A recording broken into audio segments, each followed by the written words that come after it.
good day everyone. First of all, I'm Mark J. Lumawod, and you can call me Teacher Mark for short. Our topic for today is all about finding the range, mean deviation, variance, and standard deviation. At the end of the lesson, students are expected to first state and define the range, mean deviation, variance, and standard deviation. Second, have a knowledge about the formula of range, mean deviation, variance, and standard deviation. Third, solving problems involving range, mean deviation, variance, and standard deviation. And last is appreciate the importance of the range, mean deviation, variance, and standard deviation, and use it in real life situations.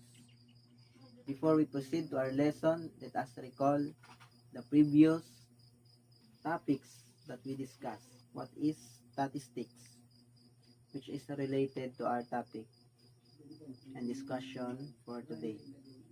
Okay, when we say statistics is a branch of mathematics dealing with the collection, analysis, interpretation, and presentation of mass of numerical data. Okay, frequency.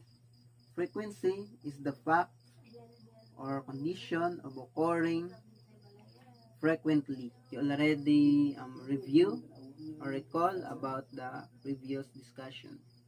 This topic that we are going to discuss, very easy. We discuss first the terminologies. First is the range. Range is a series of numbers that includes the highest or the lowest possible amount. Second is the mean deviation.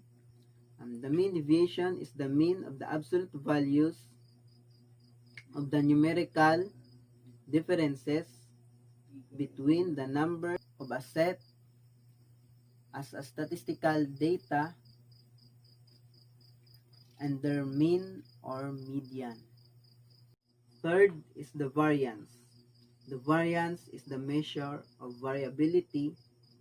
It is calculated by taking the average of squared deviation from the mean. Last is the standard deviation. Standard deviation is the measure of the amount of variation or dispersion of a set of values. Okay, let's proceed to the formula of the range, mean deviation, variance, and standard deviation. Formula for range is equals to higher value minus lower value.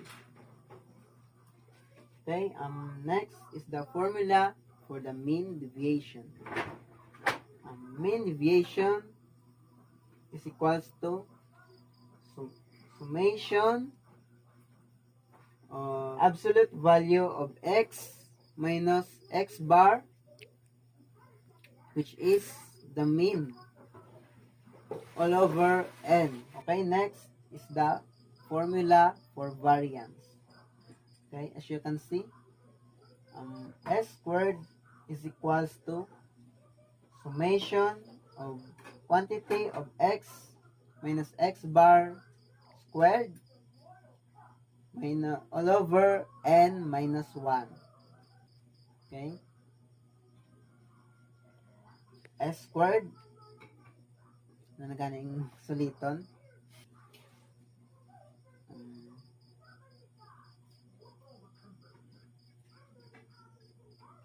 Okay, s squared is equals to summation of the quantity of x minus x bar squared all over n minus 1. Okay? Gets? Okay, next, let's proceed to the formula for standard deviation. Okay, standard deviation is the S squared. Okay, last is the formula for x mean. Bar is equals to summation of fx all over n. Okay, students, for your further understanding, okay, sometimes you need to understand and also to adjust. Okay, here we go. Example.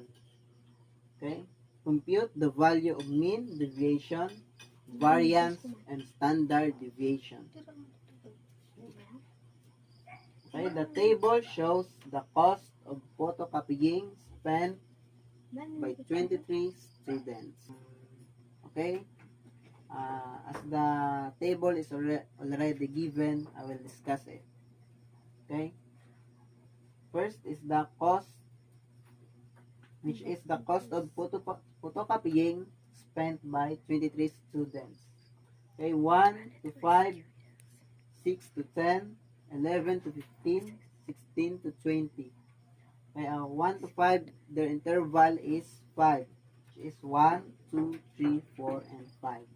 The interval is 5.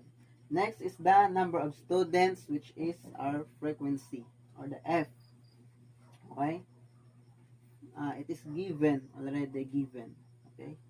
4, 5, 6, 8. Okay? The N or the number of students, the total number of students, which is the N, is equals to 23. Okay? X. Let's go to X. Okay, okay, we don't need to find our X, but in our topic, it is needed. Needed. Okay? X is 3, 8, 13, and 18. Okay, X, where did we find the 3? Okay, it is already given. But we have to add the 3 to the frequency, which is the 5, to obtain 8. And 8 we have to add to 5, which is the result is 13. And 13 we have to add to 6 in the frequency to get 18. Okay? I know you already have it, already have knowledge about it in your previous discussion. I'm just reviewing it to you. Let's proceed to f of x. Okay? To find the f of x, we have to multiply the frequency and the x. Okay? Fx is 4. Okay? As I say, we have to multiply the f and x so that the f will be multiplied to your x. Okay, char. Okay, we have to multiply 4 times 3 to obtain 12. Okay, 5 times 8, which is 40. 6 times 13, which is 78. 8 times 18, which is result of 144. Okay, and the total, the total of multiplying our f of x, we will only add, very easy, add 12 plus 40 plus 78 plus 144, okay, to get 274. Before we proceed to the x minus x bar, which is the mean, here, let's compute first the mean. Okay, we have to get the mean.